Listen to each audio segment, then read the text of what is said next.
बादलों ने यहाँ ठानी है बिजली यही गिरानी है।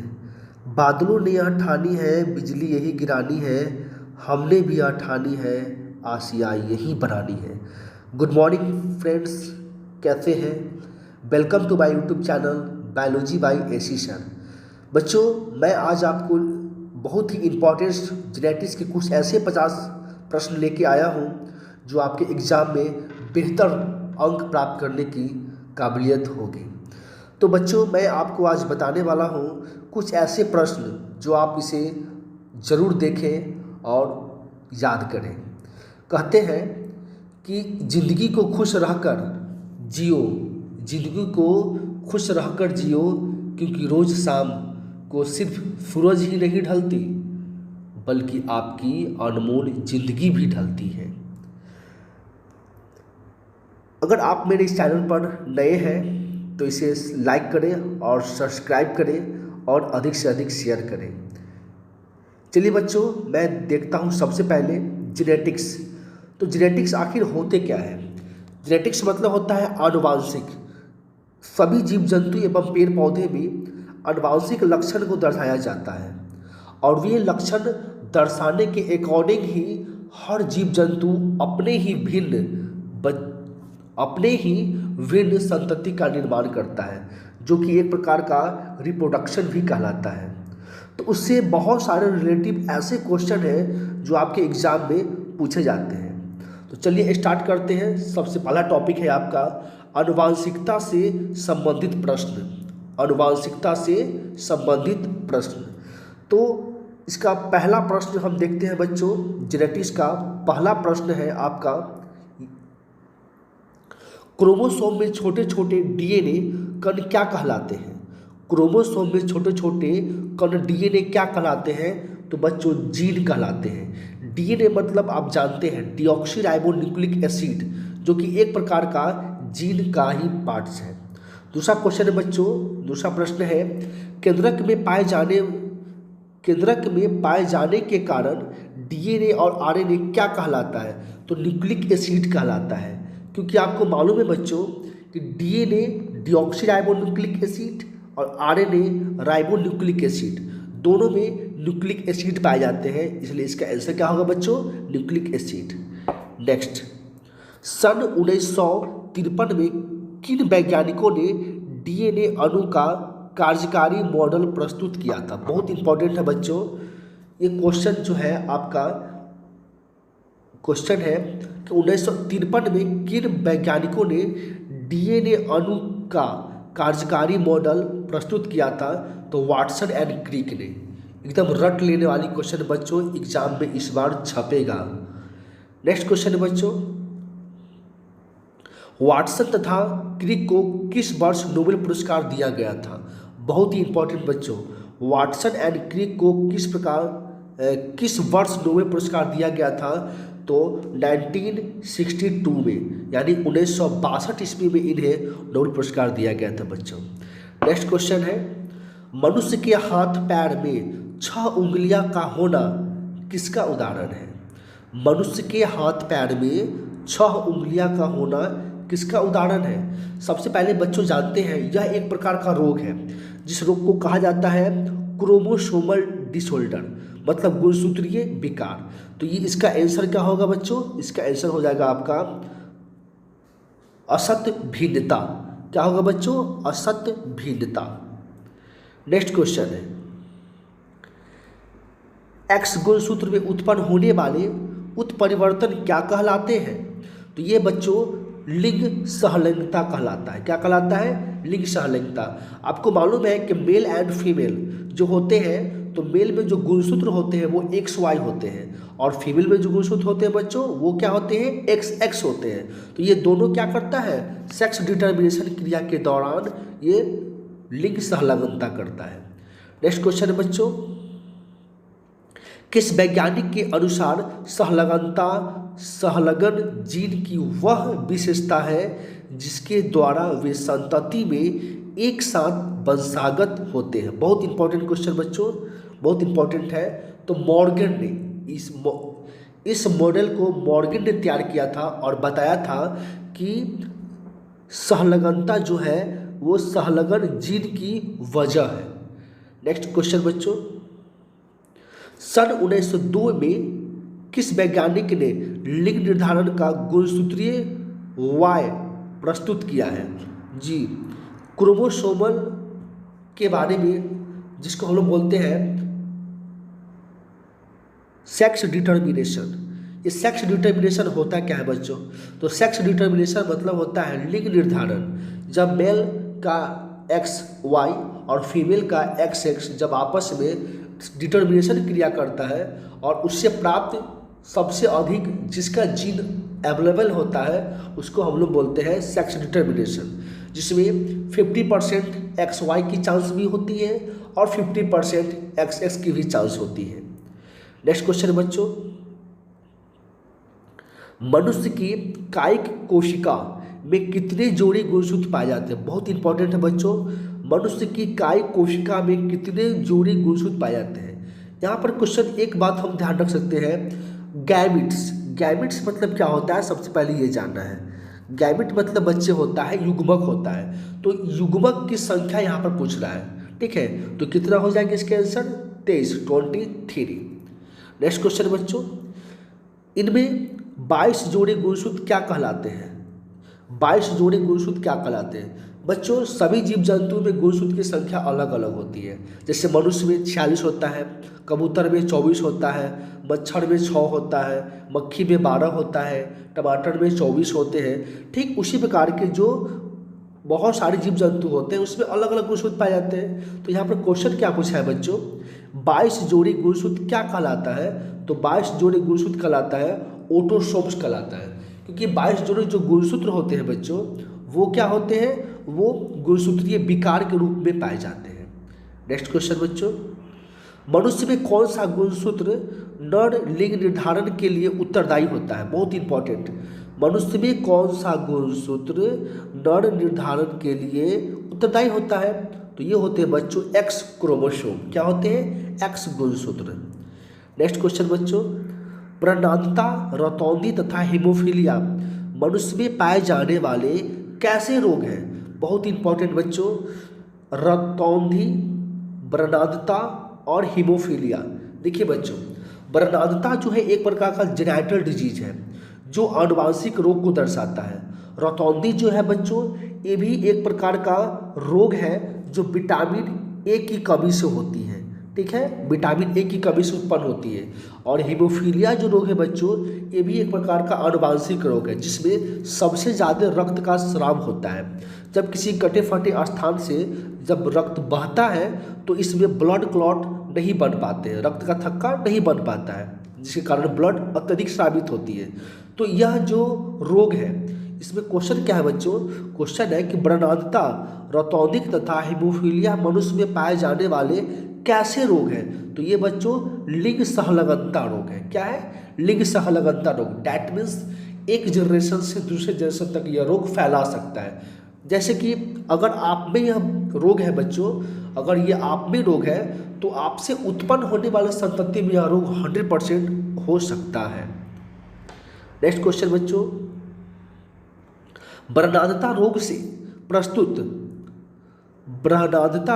से प्रस्तुत मनुष्य को किन रंगों में अंतर का बोध होता है? बहुत इंपॉर्टेंट, बहुत सारे कॉम्पिटिटिव एग्जाम में ये क्वेश्चन पूछे जाते हैं, खास करके सोल्जर के एग्जाम में। जैसे सैनिक की तैयारी कर रहे हैं आप लोग, है ना, जैसे कि आर्मी की तैयारी कर रहे हैं, बिहार पुलिस की तैयारी कर रहे हैं, तो ये सब ये सारे क्वेश्चन पूछे जाते हैं। इसका सटीक जवाब क्या होगा बच्चों?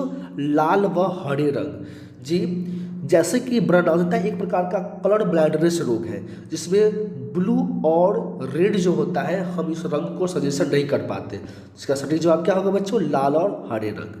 नेक्स्ट क्वेश्चन है बच्चों, मनुष्य के कान पर लंबे बाल उग जाना कान का क्या कहलाता है? बहुत इंपॉर्टेंस, मनुष्य के कान पर लंबे बाल का उगना क्या कहलाता है बच्चों?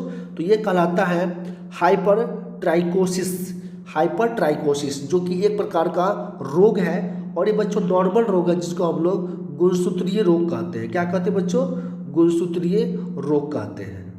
नेक्स्ट, वर्णांधता, रतौंधी तथा हीमोफीलिया मनुष्य में पाए जाने वाले किस प्रकार के रोग हैं बच्चों? वही क्वेश्चन फिर से रिपीट हो रहा है। इसका आंसर क्या है?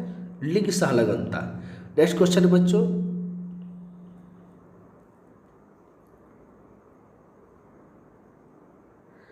किस रोगी व्यक्ति को चोट लगने पर रक्त का थक्का नहीं बन पाता? पहला क्वेश्चन भी इसी प्रकार से था बच्चों।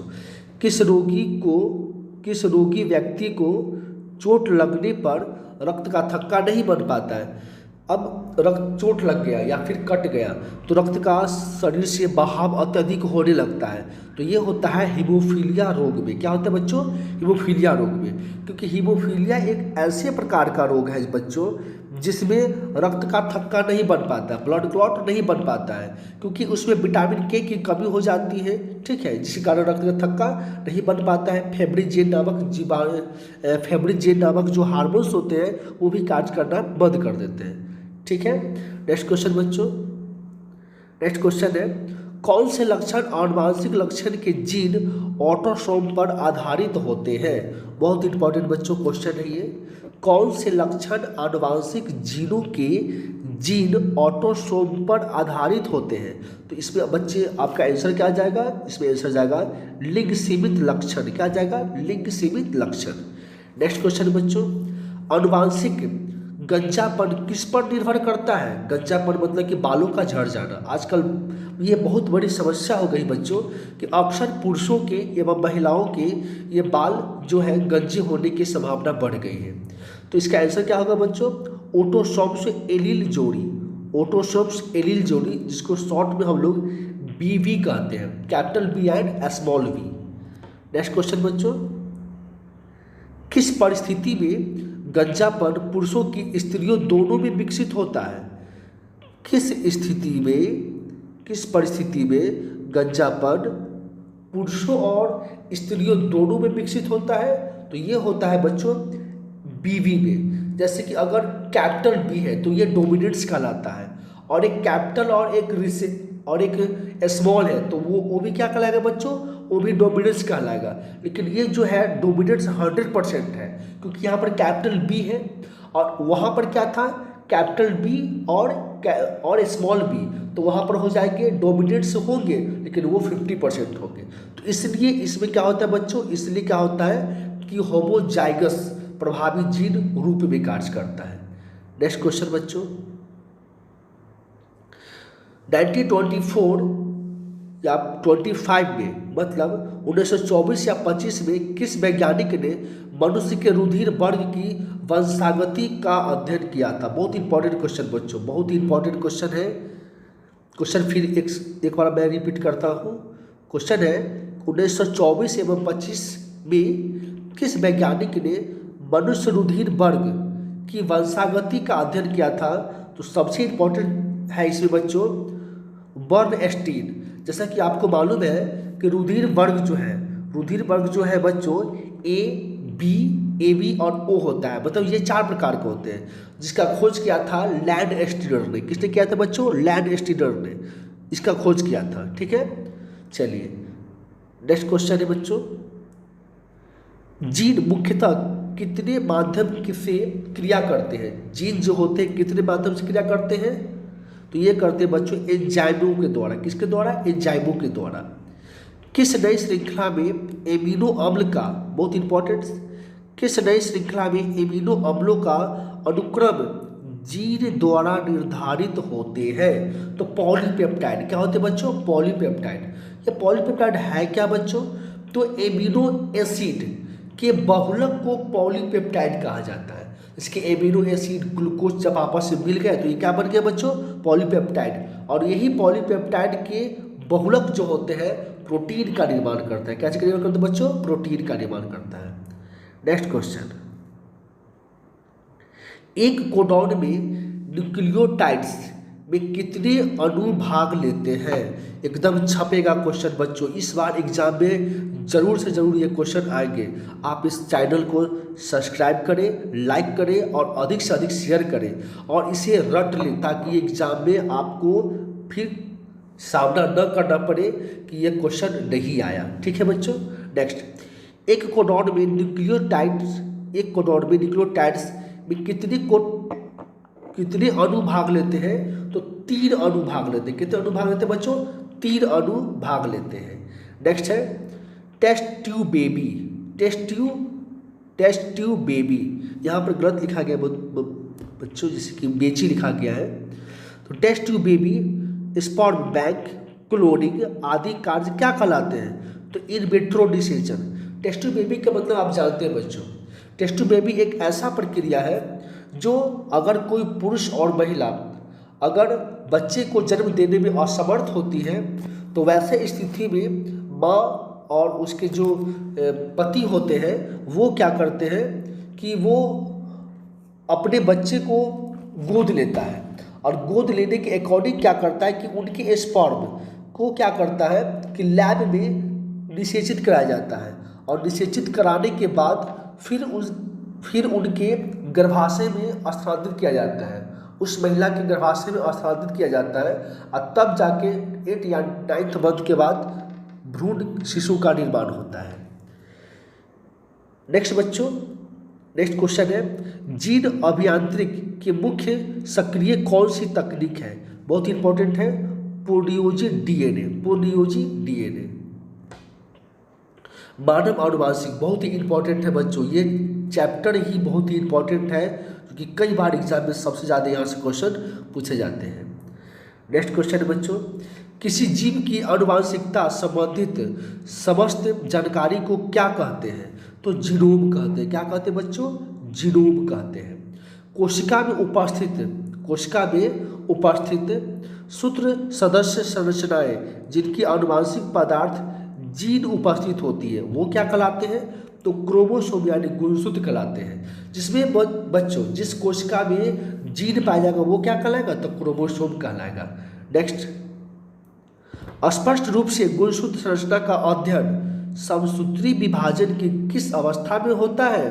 तो मेटाफेस अवस्था में। बहुत इंपॉर्टेंट है बच्चों, मेटाफेस अवस्था में। नेक्स्ट है आनुवांशिक सूचनाओं का वाहक सभी जैविक क्रियाओं का निर्धारण एवं नियंत्रण कौन करता है? आनुवांशिक सूचनाओं का वाहक सभी जैविक क्रियाओं का निर्धारक एवं नियंत्रण कौन करता है? तो डीएनए करता है, डीऑक्सीराइबोन्यूक्लिक एसिड। नेक्स्ट बच्चों, डीएनए तथा डीऑक्सीराइबोस मिलकर कौन सा न्यूक्लियोसाइड बनाते हैं? बहुत इंपॉर्टेंट, डीएनए तथा डीऑक्सीराइबोस न्यूक्लियोसाइड्स मिलकर कौन सा एंजाइम बनाता है? यही प्रश्न है बच्चों। तो डीऑक्सी एडिनोसिस। ठीक है।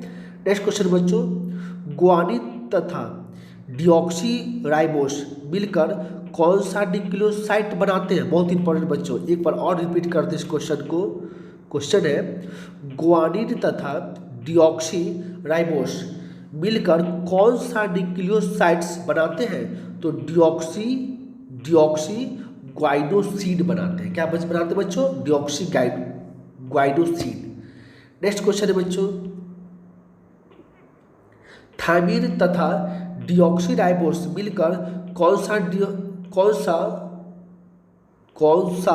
न्यूक्लियोसाइड बनाते हैं? तो इसमें आंसर क्या हो जाएगा बच्चों? इसका आंसर होगा डीऑक्सीथायमिनेट। क्या बनेगा बच्चों? डीऑक्सीथायमिनेट। नेक्स्ट क्वेश्चन है साइटोसिन तथा डीऑक्सीराइबोस मिलकर कौन सा न्यूक्लियोसाइड बनाते हैं? तो डीऑक्सीसाइटिनिन। ये सब बच्चों आपको क्वेश्चन को स्किप कर लेना है और इसको शॉर्ट स्क्रीन करके आपको कॉपी पे नोट करके और याद करनी है। बहुत इंपॉर्टेंट क्वेश्चन है ये। ठीक है। नेक्स्ट क्वेश्चन बच्चों, डीएनए द्वारा विभिन्न रचनों में प्रोटीन का निर्माण को क्या कहते हैं? तो केंद्रकीय सिद्धांत कहते हैं। क्या कहते हैं? केंद्रकीय सिद्धांत। नेक्स्ट क्वेश्चन बच्चों, रिबोसोम, जिसको राइबोसोम कहा जाता है, राइबोसोम द्वारा सूचना के अनुसार प्रोटीन का निर्माण क्रिया को क्या कहते हैं? तो अनुवादन कहते हैं। क्या कहते हैं बच्चों? अनुवादन कहते हैं, जिसको हम लोग ट्रांसलेशन कहते हैं। किस तकनीक के लिए डीएनए का निष्कर्षण, शुद्धिकरण, विखंडन किया जाता है? तो पोलियोजी डीएनए तकनीकी के लिए। बहुत इंपॉर्टेंट क्वेश्चन है। नेक्स्ट क्वेश्चन, कौन सी प्रतिक्रिया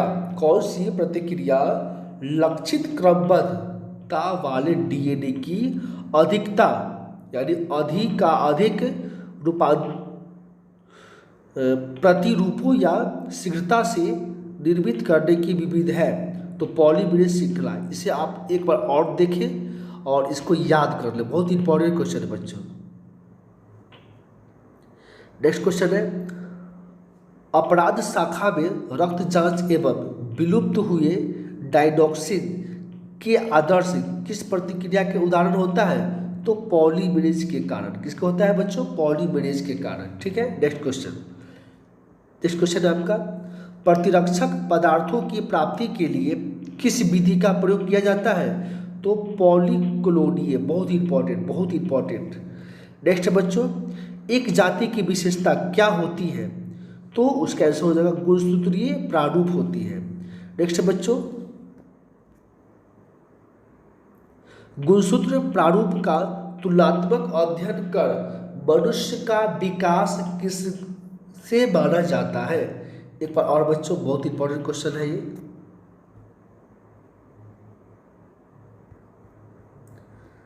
बहुत इंपॉर्टेंट क्वेश्चन बच्चों।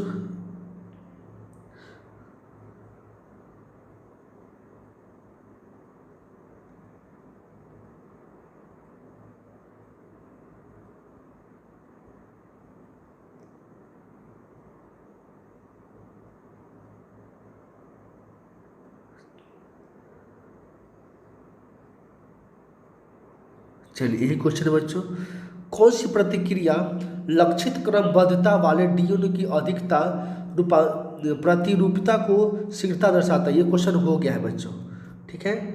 नेक्स्ट क्वेश्चन चलते हैं। हाँ, अपराध शाखा में रक्त जांच के विलुप्त एवं डायडॉक्सिन के आदर्श की किस प्रतिक्रिया के उदाहरण होती है? तो पॉलीमरेज चैन के द्वारा। नेक्स्ट है बच्चों क्वेश्चन, प्रतिरक्षक पदार्थों की प्राप्ति के लिए किस विधि का प्रयोग किया जाता है? तो इसमें बच्चों है पॉलीक्लोनिय। एक जाति की विशेषता क्या होती है? तो गुणसूत्र प्रारूप होती है। नेक्स्ट बच्चों, गुणसूत्र प्रारूप का तुलनात्मक अध्ययन पर मनुष्य का विकास किससे माना जाता है? तो चिंपैंजी से। किससे माना जाता है बच्चों? चिंपैंजी से माना जाता है। पिता द्वारा लिंग सहलगनता गुणों का स्थानांतरण किसमें होता है? तो पुत्री में होता है बच्चों। किसमें होता है? पुत्री में। ये कारण होता है कि फीमेल में एक्स क्रोमोसोम पाए जाते हैं। क्या पाए जाते हैं बच्चों? एक्स क्रोमोसोम पाए जाते हैं। आई होप कि ये वीडियो आपको पसंद